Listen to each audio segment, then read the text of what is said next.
The story opens with a sensory clash, the cold, mechanical precision of a professional cleaner against the humid, decadent chaos of a mafia penthouse. Nola moves through the room not as a person but as a shadow, invisible, efficient, and intentionally silent. To the elite guests, she is part of the furniture. But the camera lingers on a hidden detail. Beneath the cuffs of her plain black work shirt, her wrists are tightly bound in professional-grade tactical hand wraps. The ticking clock begins with a single sharp clink. A wine glass tilts. A drop of deep red Cabernet splashes onto Yusio's pristine white silk gown. In this world, a stain isn't just a laundry problem, it's an insult to a queen's untouchable status.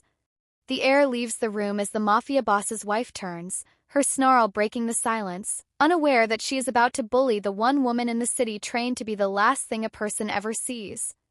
Nola, a former Special Forces assassin who traded her rifle for a mop to escape a life of sanctioned wet work, is simply trying to survive the day without being noticed.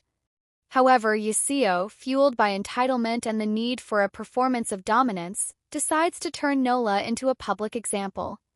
What starts as verbal abuse escalates into a self-defense demonstration in the center of the ballroom, a calculated theater of humiliation. Nola, pushed by a reflex she spent years trying to bury, reluctantly steps into the circle. In a flurry of calculated, icy movements, she dismantles the mafia wife's aggression with the terrifying efficiency of a high-level predator. The fallout is instantaneous. Yusio's social armor is shattered and the poor maid is revealed as a lethal anomaly. This act of defense catches the eye of Jongwoo, the mafia boss, who realizes Nola isn't a servant but a world-class weapon. As the mafia shifts from bullying to hunting, Nola must navigate a tactical chess match to protect her peace, ultimately choosing a path of strategic restraint that proves she is no longer a tool of war but a woman of her own making. If this twist has you on the edge of your seat, hit like, share your thoughts in the comments, and don't forget to subscribe. There's more shocking stories ahead. The 4 a.m. alarm didn't scream. It hummed, a low-frequency vibration that Nola felt in her marrow before she heard it with her ears. In the gray, pre-dawn light of her studio apartment, she lay perfectly still, counting her heartbeats until they settled into a steady, resting rhythm of 48 beats per minute. This was the first ritual of her invisibility, the recalibration of a machine designed for high-output violence into a woman who lived to be overlooked. She rose from the thin mattress with a fluid, soundless grace that the floorboards never challenged. The apartment was a study in Spartan discipline. A single chair, a stack of books on philosophy, and a small kitchenette polished to a mirror finish. There were no photographs on the walls, no digital footprint in the air, and certainly no record of the woman who had once been a ghost in the humid jungles of Southeast Asia and the glass and steel canyons of Berlin. In the bathroom, Nola stripped away her sleeping clothes. The mirror was her only true confidant, reflecting the map of her life written in scar tissue. There was the jagged exit wound on her left shoulder from a sniper in Mogadishu, and the thin, silvery line across her ribs where a ceramic blade had nearly found her heart. These were the receipts of a life she no longer owned. She looked at them not with pride or regret, but with the detached clinicality of a mechanic inspecting a retired engine. Then came the most sacred part of her morning, the wrapping. She sat on the edge of the tub and took out a roll of professional-grade white cotton tape. Starting at her wrist, she began to bind her hands. She didn't do it for support in a boxing ring. She did it because the compression kept her assassin's twitch at bay. It was a physical anchor, a reminder that the hands currently meant for scrubbing floors were the same hands that could collapse a windpipe with 3 pounds of pressure. She wound the cloth between her fingers, over the knuckles, and back down to the radial bone, her movements precise and hypnotic. When she finished, her hands felt heavy, solid, and dangerous. Over the wraps, she pulled on the uniform. It was a cheap, polyester blend black shirt and a vibrant red waist apron, the plumage of the powerless. The fabric was itchy and smelled of industrial detergent, but to Nola, it was a suit of armor. It was the camouflage that allowed her to walk through the front doors of the city's most powerful men without a single security guard looking at her face. They saw the red apron. They saw the tray. They never saw the woman. She pulled her hair back into a tight, severe bun, tucking away any stray coils that might suggest a personality. She checked her reflection one last time. The woman in the mirror was Nola, the reliable, quiet maid who never broke a dish and never asked for a raise. The Special Forces ghost was buried beneath the starch and the cotton. As she stepped out of her apartment and into the cool morning air, the weight of the silence settled over her. It was a heavy, comfortable burden. She boarded the bus, taking a seat in the very back, her wrapped hands resting hidden in the pockets of her oversized coat. Around her, the city began to wake up, a world of loud voices, bright lights, and careless people. Nola watched them through the window, a predator hiding in the middle of the herd, content to be the shadow that cleaned up their messes while the world remained blissfully unaware of the storm she carried in her pockets. Today was just another day of being nobody, and in that anonymity, she found her only version of peace. The penthouse was a cathedral of glass and ego, suspended 60 floors above the city's grinding reality. Inside, the air tasted of expensive lilies and the metallic tang of filtered oxygen. Nola moved through the crowd like a ghost in the machinery, her movements synchronized with the other servers to create a seamless, invisible loop of luxury. She carried a tray of vintage Bordeaux, her wrapped wrists hidden beneath the starched cuffs of her black uniform, her eyes never rising above the lapels of the men or the hemlines of the women. In the center of the room, Yasio was the sun around which the evening's vanity orbited. She wore a gown of white silk so pure it seemed to glow under the crystal chandeliers, a garment that didn't just represent wealth, but the absolute lack of consequence. Beside her stood Jongwoo, the silent gravity of the Korean mafia, his presence a cold weight that kept even the city's politicians on their best behavior. The accident happened in a fraction of a second, a moment where the maid and the assassin nearly collided. A younger guest, fueled by too much gin and a desperate need to be noticed, turned sharply, his elbow catching the edge of Nola's tray. It was a physics problem Nola could have solved with a tactical pivot, but a maid does not move like a soldier. To save the guest from a fall, she took the brunt of the impact. The tray tilted. A single crystal glass danced on the edge before it surrendered to gravity. The sound was a silver bell shattering against the marble. A spray of deep, arterial red erupted across the hem of Yasio's white silk gown. The room, which had been a low hum of polished conversation, went utterly, violently silent. The red stain spread with an agonizing lack of hurry, a blemish on the untouchable power of the room. Nola didn't gasp. She didn't tremble. She simply stood, her hands falling to her sides, the white tape beneath her sleeves tightening as her pulse refused to quicken. She looked down at the red mark on the white silk. It looked like a Rorschach test or perhaps a target. "You've ruined it," Yasio whispered. Her voice wasn't loud, but it carried the serrated edge of a woman who had never been told no. She turned, her immaculate low bun catching the light, her face twisting into a mask of sharp, entitlement-driven rage. "Do you have any idea what this costs? More than your life is worth." "I am deeply sorry, ma'am," Nola said, her voice a flat, controlled monotone.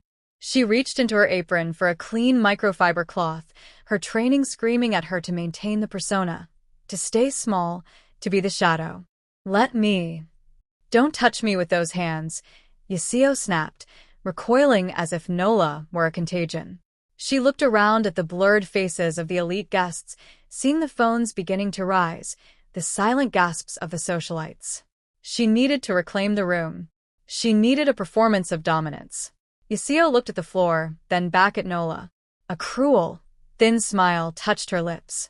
"If you're so good at cleaning, let's see you do it properly. On your knees."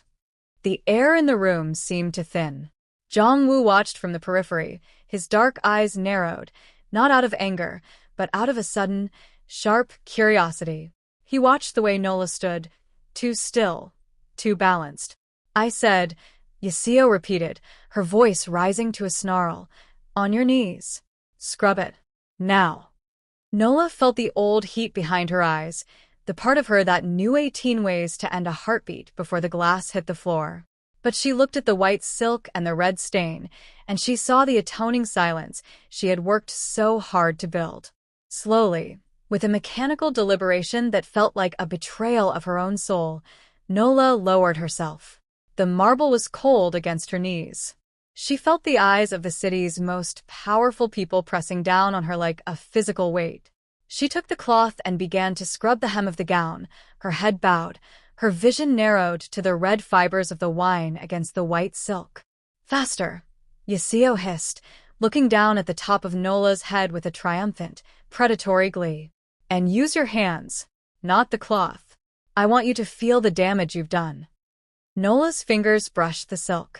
Beneath the fabric, she could feel the heat of the woman's skin, a vulnerable, frantic pulse. It would be so easy.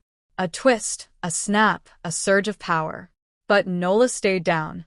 She scrubbed the red stain as the poor maid, accepting the humiliation as the price of her hidden peace, unaware that the red on the white was only the beginning of the blood that would soon decorate these walls.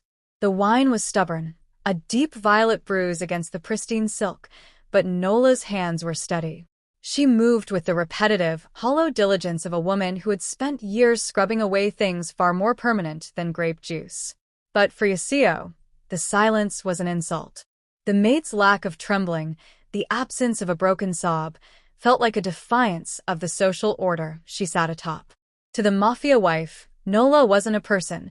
She was a stage on which Yasio needed to perform her absolute authority. "Look at me when I'm speaking to you," Yasio hissed. Her voice was sharp, a razor blade hidden in velvet. Nola didn't look up. She kept her gaze fixed on the marble, on the reflection of the crystal chandeliers that looked like a million frozen tears. "I am focused on the task, ma'am," Nola replied, her voice a low, vibrating hum of controlled restraint. The lack of submission was the final spark. Yasio's face contorted, her immaculate composure shattering into a jagged snarl. She didn't just want the dress clean. She wanted the spirit beneath the red apron broken.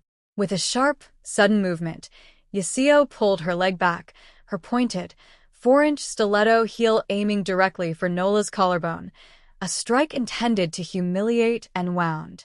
In the world of the elite, the kick was fast. In Nola's world, it was an eternity. For 3 years, Nola had lived in a self-imposed prison of pacifism. She had swallowed insults like bitter medicine. But as the heel whistled through the air, something ancient and dormant in the back of her brain, a sleeping tiger, raised in the dark, snapped its eyes open. The maid evaporated. Before the heel could connect with her flesh, Nola's hand shot out. It wasn't the fumbling reach of a servant. It was a blur of calculated motion. Her fingers, still wrapped in the white professional-grade tape beneath her sleeves, clamped around Yasio's ankle. The sound was a dull, heavy thud, the sound of a predator catching its prey mid-flight. The room went cold. The socialites froze with their champagne flutes halfway to their lips. The air seemed to crystallize, turning brittle and sharp. Yasio gasped, her balance faltering as she found herself anchored to the floor by a grip that didn't feel human. It felt like a hydraulic press, an unyielding shackle of iron and intent. She looked down, expecting to see a cowering girl, but instead, she looked into the eyes of a stranger.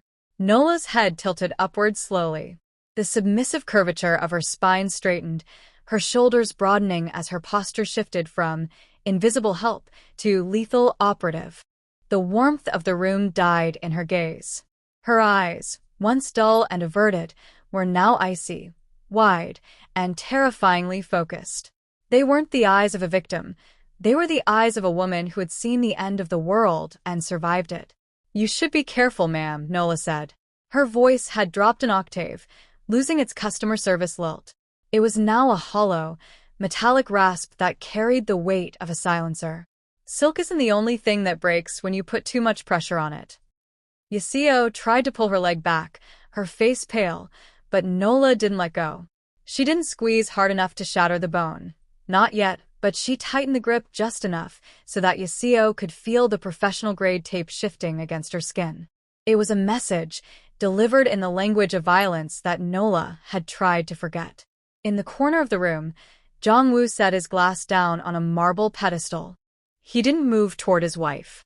He stood perfectly still, his eyes locked on the black woman in the red apron. He had seen thousands of fighters, hundreds of soldiers, but he had never seen a transformation so absolute. He didn't see a maid anymore. He saw a weapon that had been hidden in plain sight. Nola felt the electricity of her old life surging through her veins, a familiar, toxic hum. For the first time in years, the ghost was at the surface, and she was hungry. She stared into Yasio's soul until the mafia wife's eyes filled with a primal, instinctive terror. Only then, with a slow, deliberate release, did Nola open her hand. Yasio stumbled back, nearly falling into the arms of the shocked guests. She clutched her ankle, her breathing ragged, her dominance turned into a joke. Nola stood up, smoothing the front of her apron with a terrifying, rhythmic calm. The silence in the penthouse was no longer the silence of service. It was the silence of a bomb that had just been armed. The silence in the penthouse was no longer a vacuum of service. It was a pressurized chamber, brittle and screaming with unsaid things. Yasio stood trembling, her chest heaving beneath the stained white silk, her face a frantic pale mask of humiliated rage. To her, the physical grip Nola had just released wasn't a warning. It was an assault on the very foundation of her reality. She looked around at the blurred faces of the city's elite, seeing the reflected glint of smartphone lenses and the stifled gasps of her peers. Her social currency was hemorrhaging, and in her world, cruelty was the only way to stop the bleeding. You think because you have the hands of a laborer, you can touch me? Yasio's voice broke, ascending into a jagged, hysterical register. I will have you erased. I will have you scrubbed from this earth, like the filth you are. Nola didn't move. She stood with her feet shoulder-width apart, her weight distributed with a terrifying, invisible balance. The red apron, once a symbol of her invisibility, now looked like a herald's tabard. She didn't look like a maid waiting for a scolding. She looked like a statue carved from obsidian and ancient grudges. "Ma'am," Nola said, her voice dropping into that hollow, metallic tone that made the guests at the nearest table instinctively push their chairs back.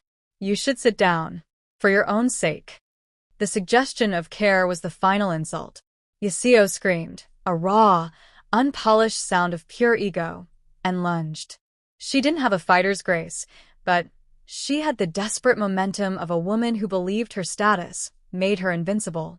She swung a manic, open-handed strike aimed at Nola's face, a blow intended to re-establish the hierarchy with a sting. Nola didn't blink.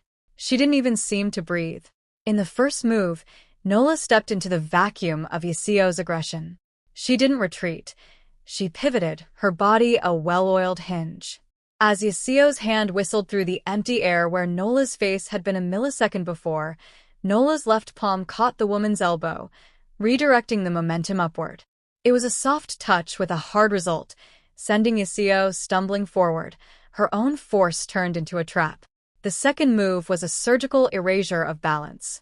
As Yasio tried to right herself, Nola's foot swept behind the woman's standing heel, a whisper of motion that felt more like a gust of wind than a strike. There was no theatricality to it, only the grim, mechanical efficiency of a special forces operative clearing a room.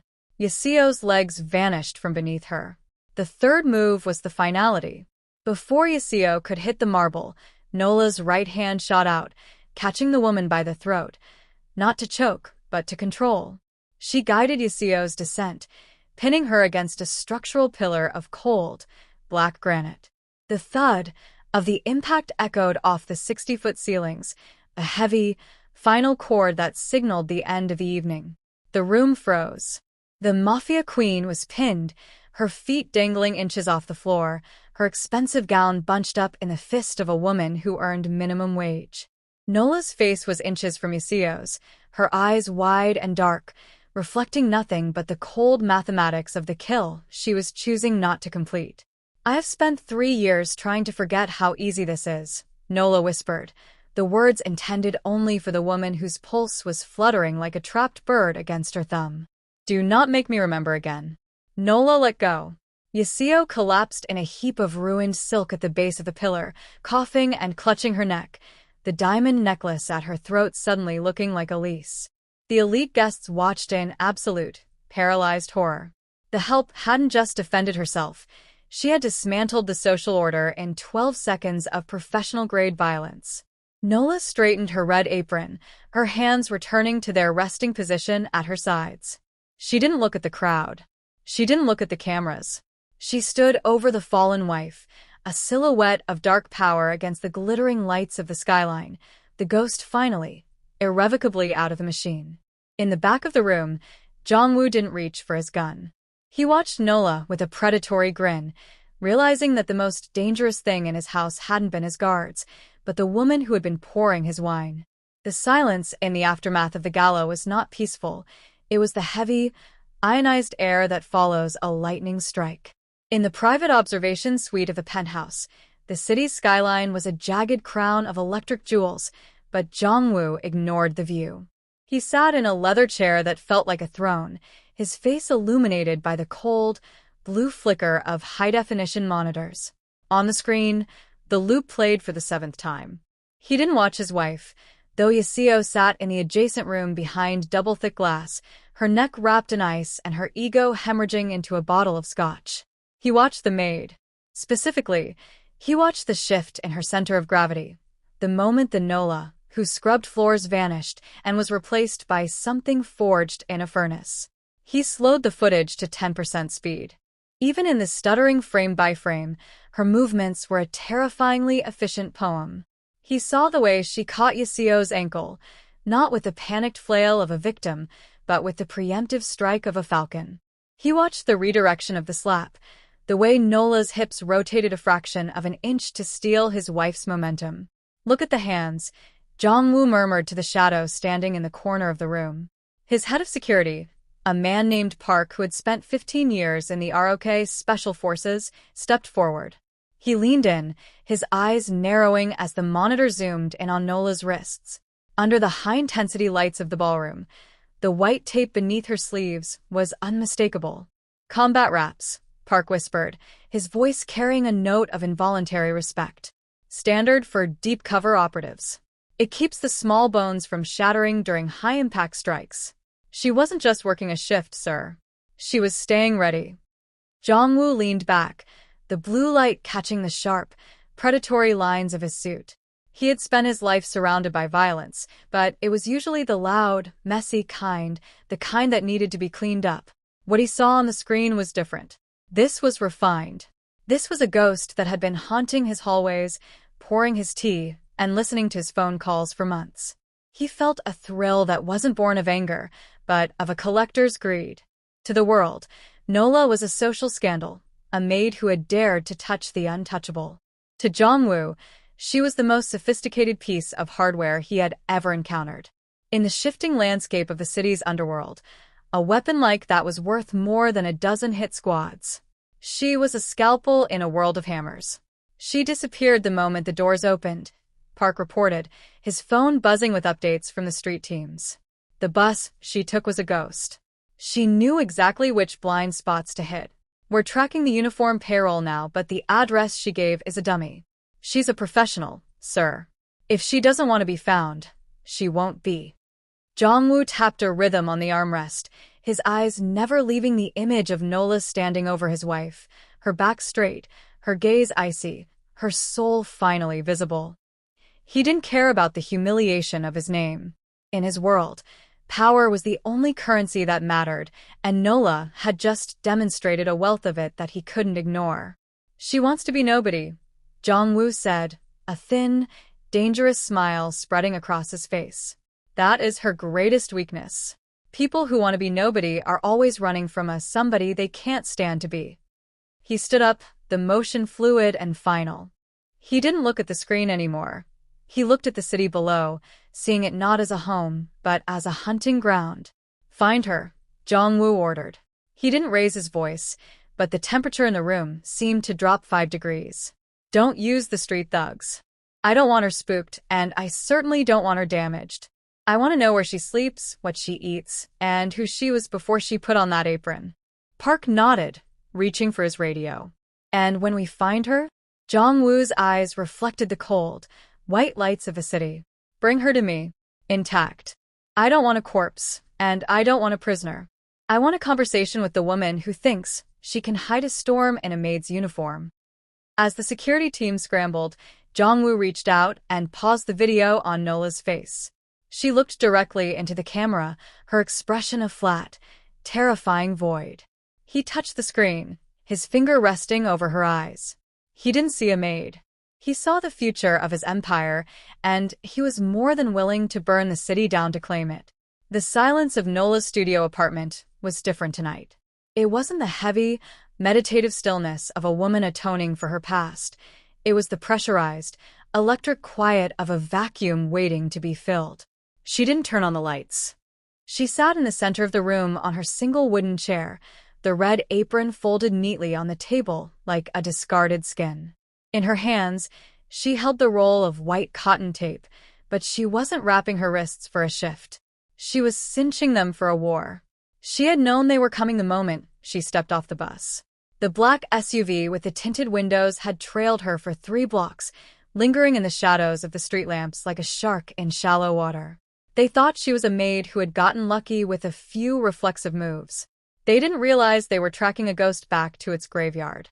At 2:14 a.m., the subtle click of a shim slid into her door lock. Nola didn't rise. She simply tilted her head, listening to the weight of the footsteps in the hallway. For men, professional but arrogant. They weren't using a battering ram. They wanted the intact prize Jongwoo had promised.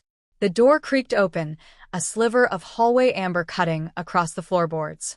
The first man entered, a suppressed submachine gun held at a low ready. He saw the silhouette of a woman sitting calmly in the dark. "Don't move, sweetheart," he whispered, his voice thick with a condescending smirk. "The boss wants a word." Nola didn't answer with words. She answered with the physics of the kill. She kicked the table. The heavy oak surface skidded across the floor, catching the lead man in the shins and buckling his knees. As he collapsed, Nola was already airborne. She didn't use a gun. She used the environment she had meticulously scrubbed for months. She grabbed the wire of her bedside lamp, looping it around the second man's throat before he could clear the threshold. With a sharp, practiced twist of her torso, she used his own momentum to slam him into the doorframe, the muffled crack of bone lost in the fabric of his heavy coat. The third man fired, the thud-thud-thud of the suppressed rounds tearing into the mattress where a normal woman would have been hiding. But Nola was low, a shadow beneath the muzzle flash. She slid across the polished floorboards, the same boards she had waxed until they were slick as ice, and drove the heel of her hand into the man's solar plexus. The air left him in a pathetic wheeze. She didn't stop. She seized his weapon, cleared the chamber in a blur of silver tape-wrapped fingers, and used the heavy stock to shatter his collarbone. The fourth man, the leader, backed into the hallway, his eyes wide with a sudden, primal realization. He wasn't looking at a maid. He was looking at a reaper who had turned a 20-foot studio into a slaughterhouse. He reached for a flashbang at his belt, but Nola was faster. She threw the microfiber cloth she had been holding, a mundane tool of her service, directly into his face. It was a momentary distraction, a flicker in his peripheral vision, but in Nola's world, a second was an eternity. She closed the distance in 2 strides. Her movement was no longer the rhythmic shuffle of a servant.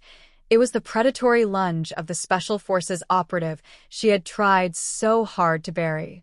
She caught his wrist, snapped it upward with a sickening pop, and drove her knee into his chest. She didn't kill them. That was the most terrifying part. She had neutralized 4 armed professionals in under 60 seconds using furniture and fabric, leaving them broken and gasping on her floor. Nola stood in the center of the wreckage, her breathing shallow and perfectly controlled. The blue light of a street lamp filtered through the blinds, casting long, cage-like shadows across her face. She looked down at the leader, who was clutching his ruined arm, his face twisted in a mask of agony and disbelief. "Tell Jongwoo," Nola said, her voice a cold, dead rasp that seemed to vibrate the very walls of the apartment. "The maid is finished. If he wants the assassin, he should consider the cost. Because I don't charge by the hour anymore." I charge in blood. She reached down, plucked the burner phone from the man's pocket, and walked out of the door without looking back. Behind her, the lethal kill zone of her home was silent once again, but the invisibility was gone. The ghost had been summoned, and she was no longer running. She was hunting. Chapter 7. The burner phone Nola had lifted from the hit squad's leader vibrated in her pocket, a rhythmic, insistent pulse that felt like a countdown. She didn't answer it. Instead, she walked through the rain-slicked industrial district, her posture no longer slumped in service, but pulled tight and predatory. The city lights smeared against the pavement like spilled neon, reflecting a woman who had finally stopped trying to scrub the world clean. She reached an abandoned dry-cleaning storefront on the edge of the docks, the windows clouded with decades of grime. This was a place where things were supposedly made spotless, but Nola knew it only for the filth it archived. She stepped into the recessed doorway and knocked a jagged, syncopated rhythm against the reinforced glass. A moment later, a heavy steel bolt slid back. The air inside smelled of old steam and stagnant chemicals. Standing behind a counter of rusted machinery was Elias, a man whose skin looked like crumpled parchment and whose eyes had seen enough state secrets to go blind. He was her ghostmaker, the handler who had processed her out of the Special Forces program 3 years ago with a new name and a vow of silence. "You're early, Nola," Elias whispered, his voice a dry rasp. "Or perhaps you're 3 years late. The silence is broken," Nola said, her voice dropping into that hollow, metallic register that made the old man's shoulders tense. "Jongwoo's people found me. They didn't come to talk." Elias looked at her, really looked at her. He saw the white combat tape still peeking from the cuffs of her dark coat, the way her weight shifted with a lethal, coiled potential. He didn't see the maid he had helped disappear. He saw the wraith of Subic Bay back from the dead. Without a word, he turned and walked into the labyrinth of garment racks, the plastic covers rustling like dry leaves. He returned 10 minutes later carrying a small, lead-lined case. It was heavy, sealed with a biometric lock that required a thumbprint and a retinal scan. Nola placed her hand on the sensor. The machine hummed, a high-pitched whine of recognition, before the lid hissed open to reveal a single, encrypted hard drive and a thick manila folder stamped with a black-level clearance seal. This was the black file. "You know the rules of this data, Nola," Elias warned, his hand trembling slightly as he pushed the case toward her. "This isn't just intelligence. It's a map of the city's nervous system. It contains the ledger of Jongwoo's offshore accounts, the names of the senators on his payroll, and the coordinates of the shallow graves his wife thinks are secrets. If you open this, you aren't just a maid anymore. You're a tactical threat to the entire infrastructure of the coast." Nola pulled the folder from the case. She flipped through the pages, her eyes scanning the names and the numbers with the cold, mathematical speed of a computer. She saw the photographs of the Mafia Boss shaking hands with the men who made the laws. She saw the evidence of the Red Harvest, a series of executions Jongwoo had ordered to consolidate his power. "I spent 3 years trying to wash the blood off my hands," Nola said, her gaze fixed on a photo of Jongwoo's private mountain retreat. "But I realized tonight that some stains don't come out with soap. They require lead. What are you going to do?" Elias asked, his eyes filled with a sudden, sharp fear. Nola tucked the file into the inner pocket of her coat, the weight of the secrets pressing against her heart like a shield. She looked at the old man, her expression a flat, terrifying void. "I'm going to stop hiding in the marble," she said. "I'm going to become the ghost that haunts it. Jongwoo wants to know who I was before the apron. I'm going to show him. But I'm not going to his penthouse as a guest, and I'm certainly not going as a prisoner." She reached into a hidden compartment in the case and pulled out a sleek, matte black handgun, a familiar weight that settled into her palm like a long-lost limb. She checked the chamber, the slide clicking home with a finality that echoed through the empty shop. "I'm going to give him a choice," Nola whispered, her eyes reflecting the cold, fluorescent hum of the room. "He can have his empire, or he can have his life. But he cannot have both as long as he remembers my name." She turned and stepped back out into the rain, the black file, tucked safely against her side.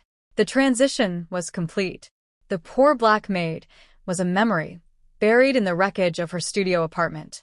As she disappeared into the shadows of the docks, the city didn't know it yet, but the hierarchy was already dead. The ghost was on the move, and she was carrying enough leverage to bury everyone who had ever looked down on her. The penthouse was no longer a cathedral of ego. Tonight, it was a fortress of paranoia.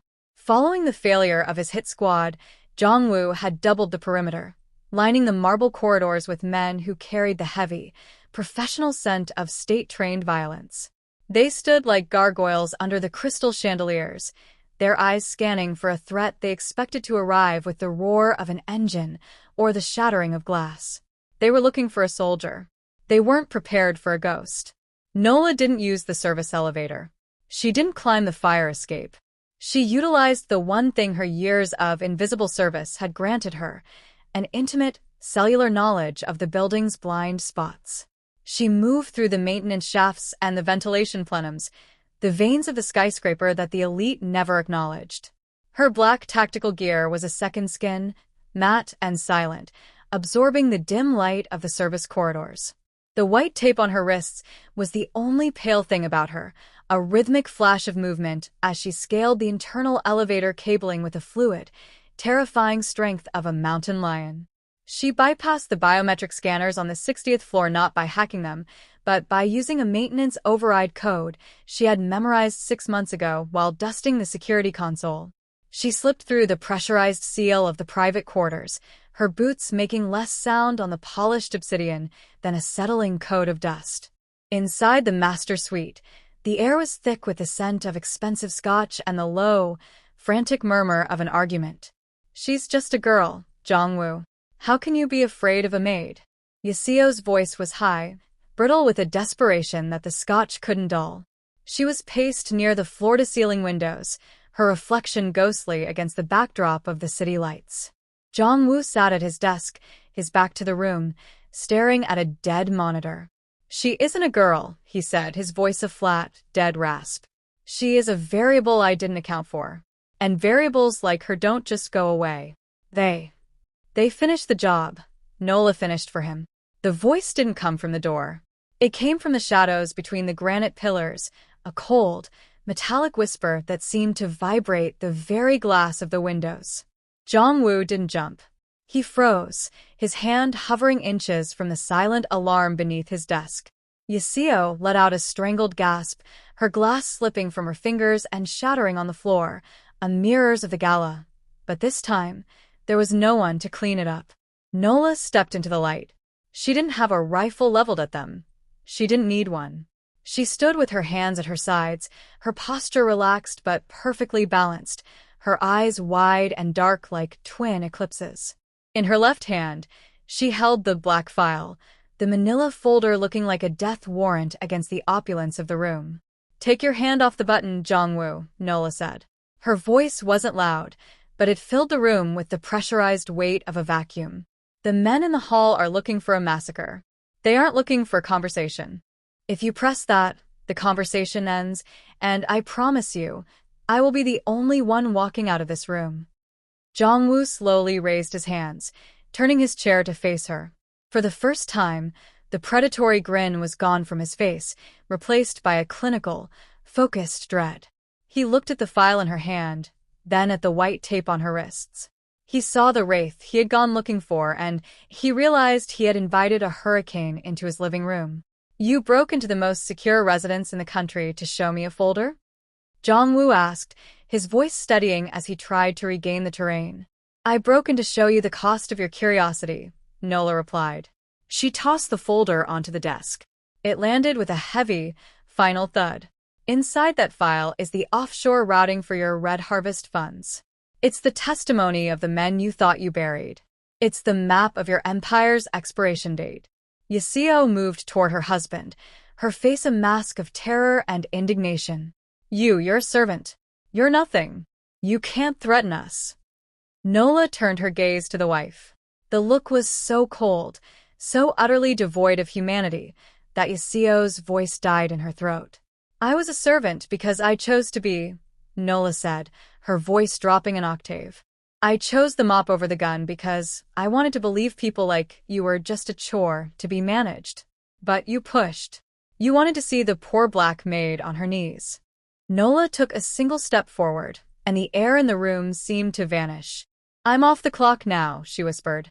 She stood between the Mafia boss and his wife, a shadow that had finally eclipsed their sun. The power dynamic of the penthouse had been inverted. The invisible woman was now the only thing they could see, and for the first time in their lives, the people who bought silence were realizing that silence was the only thing that was going to save them. Nola didn't pull a trigger. She didn't have to. She had already dismantled them, one secret and one shadow at a time. The city lights pulsated outside the floor-to-ceiling glass, a distant, frantic heartbeat that felt entirely disconnected from the vacuum of the master suite. Jong-woo sat motionless, his hands splayed on the desk like pinned specimens. Yaseo was a crumpled silhouette against the granite pillar, her breathing a series of shallow, rhythmic hitches. Nola stood between them, the matte black handgun a heavy weight in her right hand, her thumb resting on the safety. The mechanical click as she disengaged it was the loudest sound in the room, a sharp, final punctuation to 3 years of suppressed rage. I could end this now, Nola whispered, her voice a hollow rasp that seemed to emanate from the shadows themselves.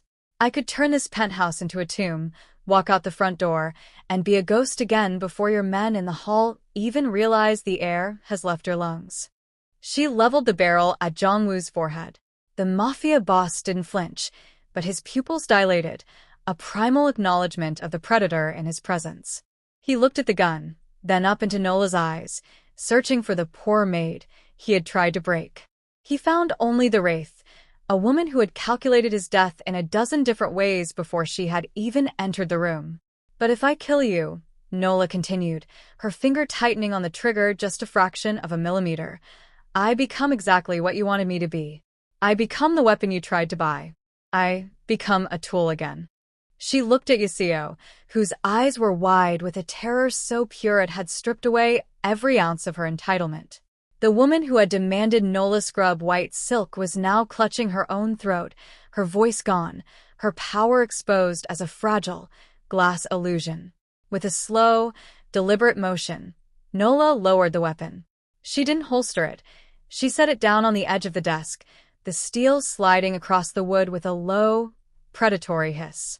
Beside it lay the black file, the ledger of Jong-woo's sins. This is the new piece, Nola said, her voice dropping into a register of cold, absolute finality. Inside that folder is the digital kill switch for your empire. My handler has the decryption keys.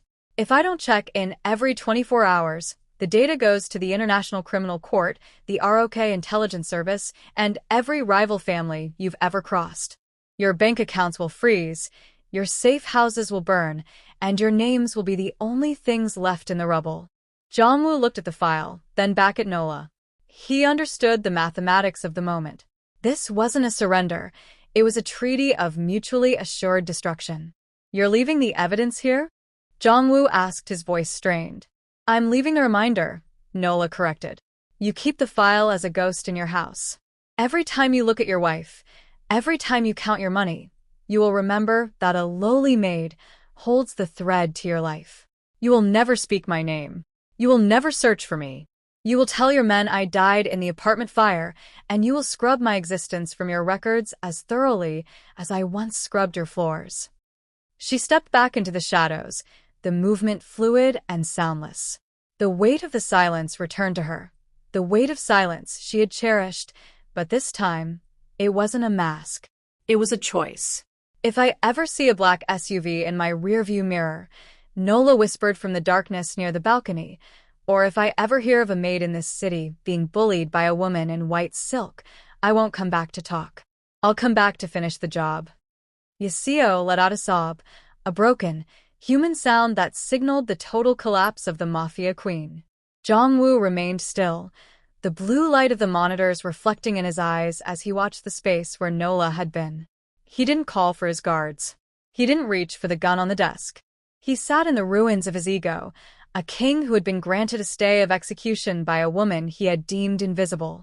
Nola stepped onto the balcony, the cool night air catching the vibrant red of the waist apron she still wore beneath her tactical coat, a final irony.